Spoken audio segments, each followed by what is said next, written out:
చనిపోయిన తర్వాత ఎవరు కనెక్ట్ ఉన్నారు లేదన్నటువంటిది కూడా మనకు తెలియదు. హిడ్మా ఎన్కౌంటర్ జరిగినప్పుడు మీ పార్టీలో ఉండి ఉంటారు అవునా? పార్టీలో అంటే ఏ రకంగా పార్టీ విశ్లేషించింది ఎన్కౌంటర్ని? పట్టుకొట్టి కాల్చి చంపారనా, లేదంటే షెల్టర్ జోన్కి వెళ్ళినప్పుడు పట్టుకపోయి కాల్చి చంపారనా? మనకు తెలియదు, వాళ్ళు కమిటీ నిర్ణయించుకున్నారు. అంటే జనరల్గా మీ మధ్య కూడా చర్చకు వస్తుంది కదా, మీరు కూడా 10 మంది ఉన్నప్పుడు మాట్లాడుకుంటారు కదా. నేను అప్పటికి లోపల ఉన్నా కానీ పక్కకు ఉన్నా, నేను వాళ్ళందరితో లేని ఇక. ఓకే. అంటే కొద్దిగా అనారోగ్యం ఉన్నా కాబట్టి నేను పోతానన్నటువంటి దాంతో కొంత సేఫ్ జోన్లో ఉన్నారు. సేఫ్ జోన్ అంటే అక్కడే, కాకపోతే వాళ్ళు అటు ఇటు పోతారు కాబట్టి నేను ఎక్కువ నడవలేని పరిస్థితి ఉంటుంది. దాని చలి ఉన్నా కానీ ఇక అంటే అక్కడ పట్టుకొని చంపారా అనేటువంటిది ఆరోపణ మనకు ఖచ్చితంగా తెలియదు. ఖచ్చితంగా సమాచారం అయితే లేదు, మనకు లేదు. అంటే అని ఎట్లా బయటికి పోడు కదా అనేటువంటిది ఉన్నది. అవును. కానీ కరెక్ట్ మనకు అంత తెలియదు. వాళ్ళు ఎట్లా నిర్ణయించుకున్నారు, ఎంతమంది ఎట్లా వేయరు అనేటువంటిది ఆశ్చర్యాన్ని కలిగించే విషయంగా కనబడుతుంది. అంతమంది పోరు కదా బయటికి. అవును.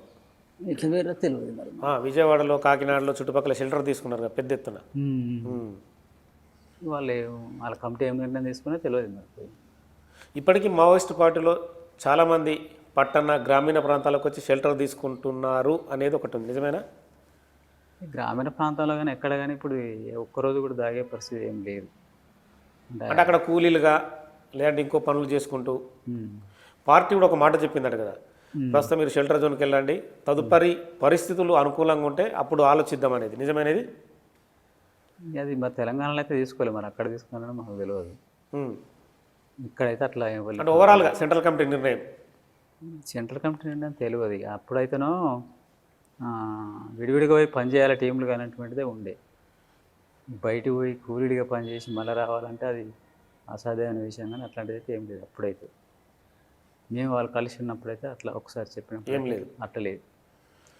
టీంలుగా విడిపోయి పనిచేయాలి, ఎక్కువ సంఖ్య లోపల ఉండలేము, విడివిడిగా కొద్దిమంది అట్లా ఉండాలంటుంటుంది. అప్పటికి దిగ్బంధనం అయిపోయింది కాబట్టి ఇక పోయే పరిస్థితి లేక కూడా ఉన్నట్టున్నది. ఎక్కడ జరిగే పరిస్థితులు లేవు. ఇప్పుడు మామూలుగా పనులు చేయాలని మీరు ఇందాక ఒక మాట అన్నారు, పనులు చేయాలని ఏ కమిటీకి ఆ కమిటీ. అంటే మీకు ఏమో పనులు అప్ప చెప్తుంది? అంటే ఆర్గనైజేషన్ వాళ్ళు ఆర్గనైజేషన్, మిలిటరీ వాళ్ళు మిలిటరీ. ఆర్గనైజేషన్ వాళ్ళు ఇక కొన్ని నిర్మాణాలు చేసుకొని, పోరాటాలు చేసుకొని, ప్రజల సమస్యలు పరిష్కరించుకొని, మాట్లాడడం, వాళ్ళతో సంబంధాలు పెంచుకోవడం, అట్లాంటి సమస్యలు అవి వాటి మీదనే ఉంటుంది. ఇప్పుడు ఏదైనా అటాక్ చేయడం కోసం వ్యూహరచన చేస్తుంటుందా పార్టీ? వీళ్ళను ఈ టైంకి అటాక్ చేయలేదు, వీళ్ళ వల్ల సమాజానికి నష్టం జరుగుతుందనేది. అట్లాంటి వాళ్ళని ప్రజల దృష్టికి వచ్చి ప్రజలు ఈయన మీద చేయాలి, ఇట్లాంటివి ఉన్నది, బాగా ఇబ్బంది చేస్తున్నాడు, ఈయన వల్ల మాకు చాలా నష్టం జరుగుతున్నటువంటి కనుక ప్రజలు కోరుకుంటే దాని ఆధారంగా ఏమైనా ఉంటే అట్లాంటివి ఏమైనా జరుగుతాయి. పోలీసుల మీద కూడా పార్టీ అటాక్ చేస్తుంటుంది, కానీ పోలీసులు మీకు శత్రువులు కాదు కదా, మరి ఎందుకని పోలీసులను అటాక్ చేయడం? పోలీసులు అంటే మా దగ్గరకు వచ్చినప్పుడు చేస్తున్నారు, ప్రత్యేకంగా చేసింది చాలా తక్కువ. ఏం లేదు. అంటే అక్కడ జరిగిన విశాఖపట్నంలో జరిగిన అటాక్ కానీ అంటే స్టేషన్ల మీద చేసుడు వేరు, తుపాకుల కోసం చేసేటువంటి అది. ఓకే. ఒకవేళ అక్కడ వాళ్ళు సరెండర్ అయితే కూడా వాళ్ళని వదిలిపెట్టామంటే పార్టీ అంటే మా దగ్గరికి వచ్చి కుమ్మింగ్ చేసినా కూడా ఒకవేళ వాళ్ళు సరెండర్ అయితే వదిలేస్తారు.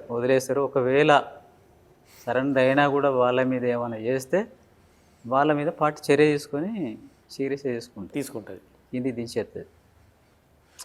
అంటే సరెండర్ అయినప్పుడు ఎవరైనా కూడా దానికి కొన్ని నియమం పాటించాలి ఖచ్చితంగా. అంటే దయాగుణం ఉండాలి కదా. దయాగుణం ఇప్పుడు ప్రభుత్వం